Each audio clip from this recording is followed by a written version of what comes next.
Hello everyone, welcome to our channel Live Education Pundri. So today we will discuss about sexual reproduction in flowering plants.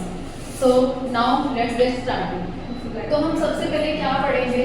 Reproduction के बारे में पढ़ेंगे। Reproduction होता क्या है? अगर रिप्रोडक्शन समझ में आएगा तो ही पता चलेगा कि फ्लावरिंग प्लांट्स के अंदर कैसे होती है।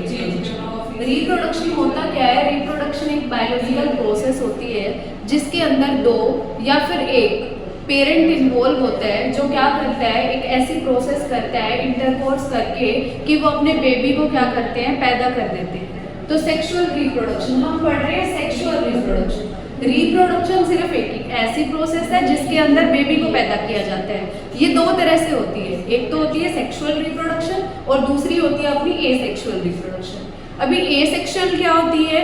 एसेक्सुअल रिप्रोडक्शन वो रिप्रोडक्शन होती है जिसके अंदर एक सिंगल पेरेंट इन्वॉल्व होता है, और सेक्सुअल रिप्रोडक्शन वो रिप्रोडक्शन होती है जिसके अंदर दो पेरेंट इन्वॉल्व होते हैं। कौन कौन से? Mail and female. अभी एसेक्सुअल रिप्रोडक्शन हमें कहाँ देखने को मिलती है? एसेक्सुअल रिप्रोडक्शन हमें कुछ माइक्रो ऑर्गेनिजम्स में देखने को मिलती है, जैसे कि हो गए हमारे अमीबा, पैरामीशियम हो गए, ठीक है, यूग्लिना हो गया। इन सब में हमें एसेक्सुअल रिप्रोडक्शन देखने को मिलती है। ये क्या करते हैं? अकेले ही अपने जैसे बिल्कुल डिट्टो कॉपी को पैदा कर देते हैं, मतलब बिल्कुल सिमिलर यंग वंस ये पैदा करते हैं। बट जो सेक्सुअल रिप्रोडक्शन होती है उसके अंदर दो पेरेंट इन्वॉल्व होते हैं, मेल एंड फीमेल। वो हमें कहाँ देखने को मिलती है? ह्यूमन बींग्स के केस में, एनिमल्स के केस में, ठीक है, और इसके अंदर फ्लावर्स या फिर फ्लावरिंग प्लांट्स के केस में। कौन से? फ्लावरिंग प्लांट्स के केस में भी हमें सेक्सुअल रिप्रोडक्शन देखने को मिलती है। अभी इसके अंदर मैंने आपको बताया दो पेरेंट इन्वॉल्व होते हैं, तो दो पेरेंट कौन कौन से होंगे? मेल एंड फीमेल, ठीक है। तो मेल और फीमेल दोनों मिलकर के क्या करेंगे? रिप्रोडक्शन करेंगे, एक प्रोसेस करेंगे, फिर उसकी हेल्प से क्या कर देंगे? अपने बेबी को पैदा कर देंगे। तो हमें क्या करना है? फ्लावरिंग प्लांट्स के अंदर क्या करनी है? रिप्रोडक्शन करनी है। कौन से वाली? Sexual reproduction. इसके अंदर मैं सबसे पहले आपको बताऊंगी इस चैप्टर के अंदर हम क्या क्या पढ़ने जा रहे हैं। और आपको एक और बात नोट डाउन करनी है, जो फ्लावरिंग प्लांट्स होते हैं उनको एंजियोस्पर्म बोला जाता है।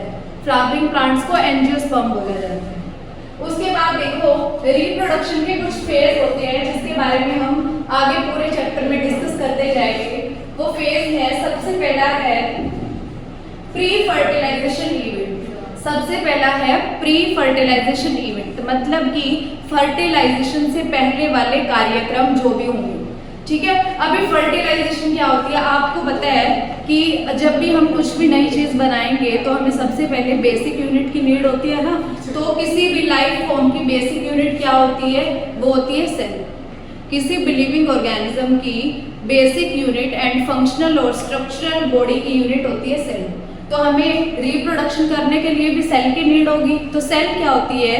सेल हम लेंगे, रिप्रोडक्शन में हमारी जो सेल काम करेगी वो होती है सेक्स सेल, जिनको बोला जाता है गैमेट। सेक्स सेल किसको बोला जाता है? गैमेट को। अभी मैंने आपको बताया सेक्सुअल रिप्रोडक्शन के अंदर दो पेरेंट इन्वॉल्व होते हैं, that is male and female. तो मेल की भी सेक्स सेल लेनी पड़ेगी और फीमेल की भी सेक्स सेल लेनी पड़ेगी, मतलब मेल गैमेट भी लेना पड़ेगा और फीमेल गैमेट भी लेना पड़ेगा। फिर मेल एंड फीमेल गैमेट मिल जाएंगे, फ्यूज हो जाएंगे, उस प्रोसेस को बोल दिया जाता है फर्टिलाइजेशन। उस प्रोसेस को बोल दिया जाता है फर्टिलाइजेशन, जिसके अंदर क्या होता है? मेल और फीमेल गैमेट फ्यूज हो जाते हैं। फिर फ्यूज होके वो क्या बनाते हैं? जाइगोट बनाते हैं। फ्यूज होके वो बनाते हैं जाइगोट। उसके बाद फिर हम पढ़ेंगे कि हमने सबसे पहले क्या किया। प्री फर्टिलाइजेशन इवेंट में देखेंगे सबसे पहले हम गैमेट की फॉर्मेशन करेंगे, मतलब कि मेल के अंदर से मेल गैमेट निकालेंगे और फीमेल के अंदर से फीमेल, और उनको निकालना या फिर उनको बनाना, उसी प्रोसेस को बोला जाता है गैमेटोजेनेसिस। गैमेटोजेनेसिस क्या होता है? Gametogenesis is the process in which male and female gametes are formed, जिसमें क्या होता है? मेल और फीमेल गैमेट की फॉर्मेशन होती है, उसको बोला जाता है गैमेटोजेनेसिस। इसके अंदर भी हमें दो तरह से प्रोसेस करनी होती है। जब मेल गैमेट की फॉर्मेशन होती है उस वाली प्रोसेस को बोला जाता है माइक्रोस्पोरोजेनेसिस, और जब फीमेल गैमेट की होती है उसको बोला जाता है मेगास्पोरोजेनेसिस। जब मेल गैमेट की फॉर्मेशन होती है उस वाली प्रोसेस को बोला जाता है माइक्रोस्पोरोजेनेसिस, और जब फीमेल गैमेट की फॉर्मेशन होती है उसको बोला जाता है मेगास्पोरोजेनेसिस। हमारे पास फर्टिलाइजेशन। फर्टिलाइजेशन जब हमारे मेल और फीमेल गैमेट बन के तैयार हो जाएंगे, कौन कौन सी प्रोसेस से, मेगास्पोरोजेनेसिस से और माइक्रोस्पोरोजेनेसिस से, फिर उन गैमेट को बना करके हम क्या करवाएंगे, फ्यूज करवा के फिर हमारा बन जाएगा जाइगोट। तो फ्यूजन को क्या बोल दिया जाता है, फ्यूजन को बोल दिया जाता है फर्टिलाइजेशन। फ्यूजन को क्या बोलेंगे, फर्टिलाइजेशन। और जब फ्यूजन हो जाएगी तो फ्यूजन होने के बाद क्या होगा, गैमेट ट्रांसपोर्ट। क्या होगा, गैमेट ट्रांसपोर्ट। फिर गैमेट आपके गैमेट बनेंगे, पहले क्या होगा, आपके गैमेट बन जाएंगे, फिर गैमेट का ट्रांसपोर्ट होगा, एक दूसरे के पास वो आएंगे और एक दूसरे के पास आने को क्या बोल देंगे, गैमेट ट्रांसपोर्ट। और फिर जब वो एक दूसरे के पास आ जाएंगे फिर होगी फ्यूजन। फिर क्या होगी, फ्यूजन। फ्यूजन होने के बाद फिर क्या होगी आपकी डबल फर्टिलाइजेशन।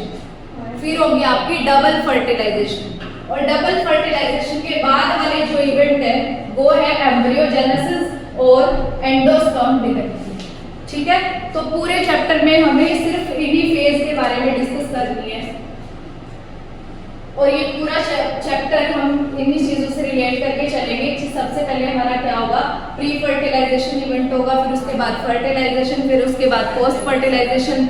ऐसे कर करके हम पूरे चैप्टर को कंप्लीट करेंगे और पूरे चैप्टर में हम फिर क्या बना देंगे, पूरी प्लांट बॉडी।